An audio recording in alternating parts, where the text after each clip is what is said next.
हे guys, अस्सलाम वालेकुम। Welcome back to my YouTube channel. को वेलकम करता हूँ एक बार फिर अपने यूट्यूब चैनल में।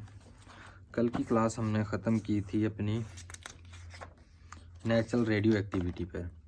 उसके बाद आज हमारा जो टॉपिक है वो है बैकग्राउंड रेडिएशंस। बैकग्राउंड रेडिएशंस क्या होती हैं, इसके बारे में आज हम डिस्कस करने जा रहे हैं। आज की जो हमारी वीडियो है वो है रेडियो बैकग्राउंड रेडिएशंस के ऊपर कि बैकग्राउंड रेडिएशंस क्या होती हैं। एटमॉस्फेयर में मुख्तलिफ रेडियो एक्टिविटी अशिया की वजह से मौजूद रेडिएशंस बैकग्राउंड रेडिएशंस कहलाती हैं। एटमॉस्फेयर में मुख्तलिफ रेडियो एक्टिव अशिया की वजह से मौजूद रेडिएशंस बैकग्राउंड रेडिएशंस कहलाती हैं। हमारे सैटेलाइट्स ज़मीन में हर जगह पत्थरों, मिट्टी, पानी और हवा में रेडियो एक्टिव एलिमेंट्स के आसार पाए जाते हैं। ये नेचुरल रेडिएशंस बैकग्राउंड रेडिएशंस कहलाती हैं।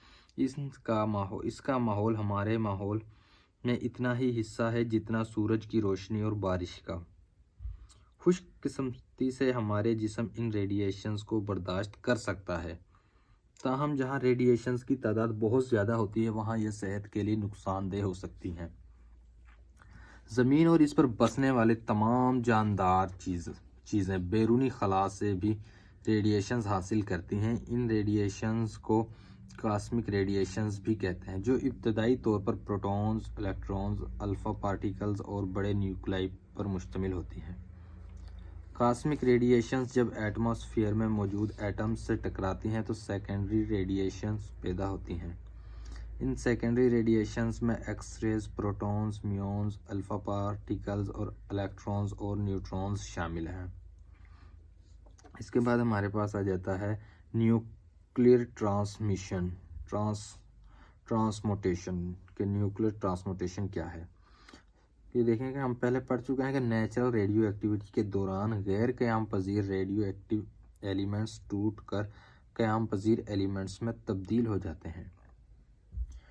ये देखें, ऐसा तिब्बी मज़हर जिसमें पेरेंट एलिमेंट गैर क़याम पजीर न्यूक्लाइड क़याम पजीर डाइटर न्यूक्लाइड में तब्दील हो जाए न्यूक्लियर ट्रांसमुटेशन कहलाते हैं।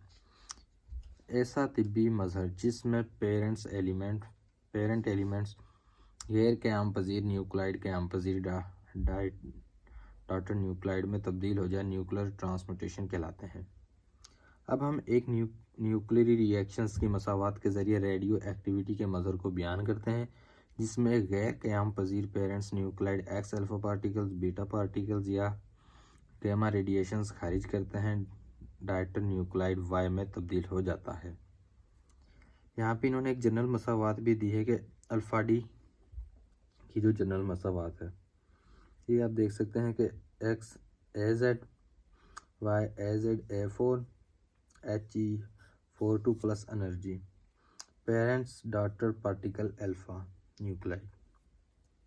इसके बाद हम आगे चलते हैं, आगे देखते हैं क्या है इसके अंदर। आगे इन्होंने मसावातें दी। आगे जो बेटा डी की मसावात आ जाती है, जनरल मसावात, और उसके बाद तीसरी जो मसावात है वो है गैमा डी। गैमा डी के इन तीनों के बाद आ जाती है अल्फ़ा, बीटा और लैम्डा। रेडिएशंस की नौइयत और खुसूसियात क्या हैं।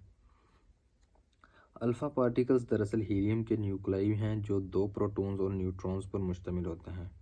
इन पार्टिकल्स का खारिज 2e होता है। ऐसे गैर क़याम पजीर न्यूक्लाई जिनमें प्रोटॉन्स और न्यूट्रॉन्स की कसरत होती है, जब टूटते हैं तो इनसे अल्फ़ा रेडिएशंस खारिज होती हैं। बीटा रेडिएशन ज़्यादा एनर्जी के इलेक्ट्रॉन्स पर मुश्तमिल होती हैं। ऐसे गैर क़याम पजीर न्यूक्लाई जिनमें न्यूट्रॉन्स की तादाद ज़्यादा हो बीटा रेडिएशंस खारिज करते हैं। रोशनी के ज़र्राती नज़रिए के मुताबिक गैमा रेडिएशंस रोशनी की स्पीड से चलने वाली एनर्जी के पैकेट्स यानी फोटॉन्स हैं। रोशनी की मौजी नज़रिए के मुताबिक गैमा रेडिएशंस ऐसी इलेक्ट्रोमैग्नेटिक व्यूज़ हैं जो गैर क़याम पजीर न्यूक्लाई से खारिज होती हैं और इनकी फ्रीक्वेंसी ज़्यादा जबकि वेवलेंथ कम होती है। तो ये थी अल्फ़ा, बेटा और गैमा रेडिएशंस की नौइयत और उनकी खसूसियात। आज की वीडियो को मैं यहीं पे ख़त्म करने लगा हूँ क्योंकि आज हमने काफ़ी ज़्यादा काम किया है। तो आपसे मैं इजाज़त चाहता हूँ, ये इजाज़त दें। मिलते हैं किसी नेक्स्ट वीडियो में। तब तक के लिए इजाज़त दें। अल्लाह हाफिज़। अगर वीडियो आपको अच्छी लगे तो वीडियो को लाइक करें, चैनल को सब्सक्राइब करें, अपने दोस्तों के साथ शेयर करें। मिलते हैं इसी तरह किसी नेक्स्ट वीडियो में, तब तक के लिए इजाज़त दें। अल्लाह हाफिज़।